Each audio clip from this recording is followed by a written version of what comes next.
Okay, आज से आप क्या करेंगे? एक अगर आपके पास अपनी पर्सनल बाइबल है, उसके पीछे आप अपनी लाइफ के प्रेयर पॉइंट्स नोट करेंगे कि आपकी लाइफ के प्रेयर पॉइंट्स क्या हैं। इस साल आप क्या चाहते हो प्रभु से, आप उन्हें नोट करोगे। वो 10 हो सकते हैं, 15 हो सकते हैं, 100 भी हो सकता है। डोंट वरी, उन्हें पेंसिल के साथ लिखना, पेन के साथ नहीं लिखना। और सुबह जब आप प्रार्थना करेंगे, पर्सनल प्रेयर के बिना आप अपने काम पर नहीं जाएंगे। वो 1 घंटे की हो, वो कम से कम पौना घंटा, और 1.5 घंटा भी कर सकते हो, 2 भी कर सकते हो, उससे ज्यादा जितनी मर्जी कर सकते हो। आप सुबह उठेंगे, उन प्रेयर पॉइंट्स के हिसाब से आप प्रेयर करेंगे, बोल के, लिख के, और उन वचनों के मुताबिक, वचनों के साथ प्रार्थना करेंगे उस प्रेयर के मुताबिक। जैसे आपने लिखा कि प्रभु मुझे मेरे बॉडी की हीलिंग चाहिए, तो इसका मतलब फिर आप भजन संहिता 103 पढ़ेंगे, फिर आप नीति वचन 3 पढ़ेंगे, भजन संहिता 91 पढ़ेंगे, जहां जहां हीलिंग के बारे में लिखा है, शायद 53 पढ़ेंगे। वो वर्सेस आप पढ़ेंगे और प्रेयर करेंगे, और एक प्रेयर पॉइंट पूरा, उसके बाद दूसरा प्रेयर पॉइंट, तीसरा प्रेयर पॉइंट। अपनी लाइफ को आप सीधा रखेंगे, प्रभु के वचन के साथ रेजिस्टेंस जो है वो कम से कम रखेंगे, 0 रखेंगे, कि जो परमेश्वर का वचन कह रहे हैं आप उसे फॉलो करेंगे, हाँ या ना। आपने यहां से सुना कि परमेश्वर वो जीवित परमेश्वर है, उसी के सामने हमने झुकना है। लेकिन आपके मोहल्ले में अभी इलेक्शन चल रहे हैं, आपको सब जगह जाना पड़ गया। इसका मतलब यह है कि आपकी रेजिस्टेंस पावर जो है वो बहुत ज्यादा है। परमेश्वर को करंट फ्लो करने में बहुत प्रॉब्लम होगी। आप जितनी आपकी रेजिस्टेंस पावर कम होगी, जितना आप उसको फॉलो करेंगे, और जितना आप परमेश्वर की आत्मा को यह अलाउ करेंगे कि वो जैसा चाहता है वैसा करेंगे, जब ये आप लेवल हासिल कर लेंगे, आपके दिल को पता होता है कि आपके अंदर क्या कमी है, हाँ या ना।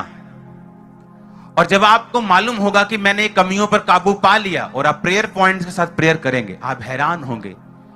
2022 की जब 31 दिसंबर की मीटिंग होगी, आप अपनी यही बाइबल चर्च लेके आना, आप हैरान होंगे कि कितने उत्तर आपको मिले।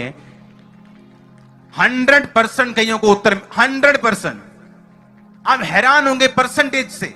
मैं आपको इसीलिए कह रहा हूं, लिख के करना ये काम, बोल समझ के मत करना, लिख के करना। लिख के करना बहुत जरूरी, और लिखना पेंसिल के साथ, क्योंकि वो प्रेयर पॉइंट जब पूरे होंगे, उन्हें मिटा के तुम नया लिख पाओगे।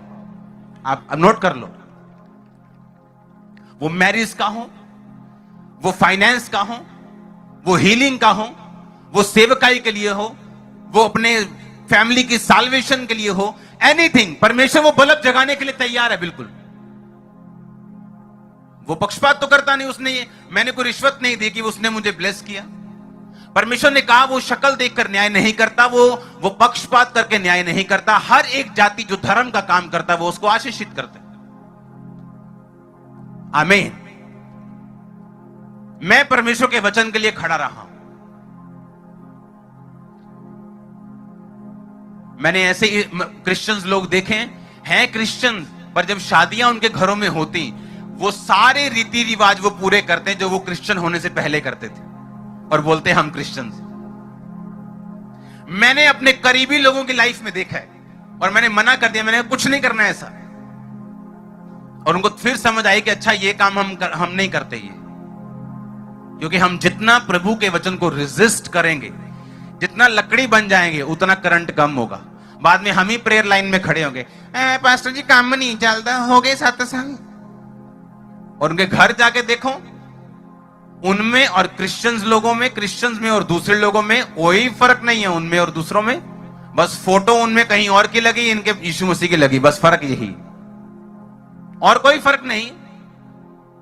फिर तार तो प्लास्टिक की, लकड़ी की डाली हुई तार तो चाहते हैं हम बल्ब जग जाए, ऐसा पॉसिबल ही नहीं। यीशु मसीह ने इसलिए कहा था, तुम दाखलता हो, मैं दाखलता हूं, तुम डालियां, ब्रांचेस हो। कोई ब्रांच जोर नहीं लगाती, कोई टाहनी जोर नहीं लगाती फल लाने के लिए। कहता तुम्हारा काम कुछ नहीं, तुम मुझ में बने रहो, बस। तुमने ज्यादा कुछ नहीं करना है, तुम मुझ में बने रहो, मेरी बातें तुम में बनी रहें, जो चाहो मांगो हो जाएगा तुम्हारे लिए। एवरीथिंग, कुछ भी जो चाहो मांगो तुम्हारे लिए हो जाएगा। एनीथिंग, मेरे नाम में जो कुछ तुम मांगोगे मेरी महिमा के लिए वो हो जाएगा।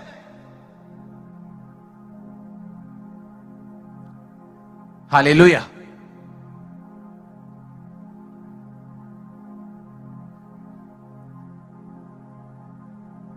अगर परमेश्वर का वचन कहता है हमें संडे खुदा के घर में होना है, हमें थर्सडे वहां होना है, तो हमें होना है। हमें अपने आप को लकड़ी का बना के रेजिस्टेंस जो है वो जो रोकने वाली तार नहीं बनना, जो करंट को रोकती रहे और बाद में खुद ही रोती रहे।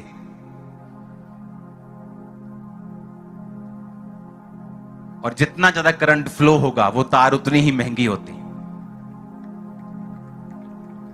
आपकी लाइफ उतनी ही प्रेशियस है, आपकी लाइफ उतनी ही हाई लेवल की है जितना आप करंट को फ्लो होने देंगे अपने आप में, और उतनी ही सस्ती है जितना करंट कम है।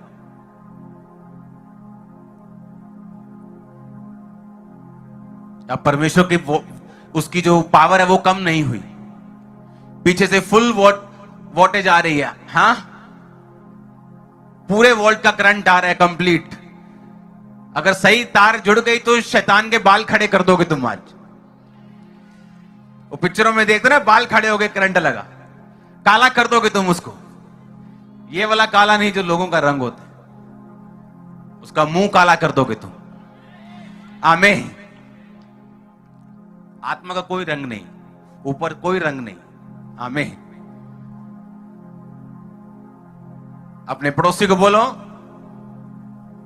बोलो करंट को फ्लो होने दे, बोलो परमेश्वर की आत्मा को काम करने दे। आमीन।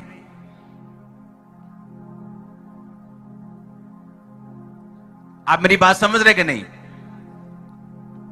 और यही रूल मिनिस्ट्री में, जितना आप परमेश्वर के सामने समर्पित होते जाएंगे, जितना आप प्रेयरफुल होते जाएंगे, जितना आप पवित्रताई में बढ़ते जाएंगे, उतना परमेश्वर आपकी वायर को मोटा करता जाएगा, करंट बढ़ता जाएगा। और अब रिजल्ट आप देखेंगे हो रहे हैं, रिजल्ट आ रहे हैं। हालेलुया।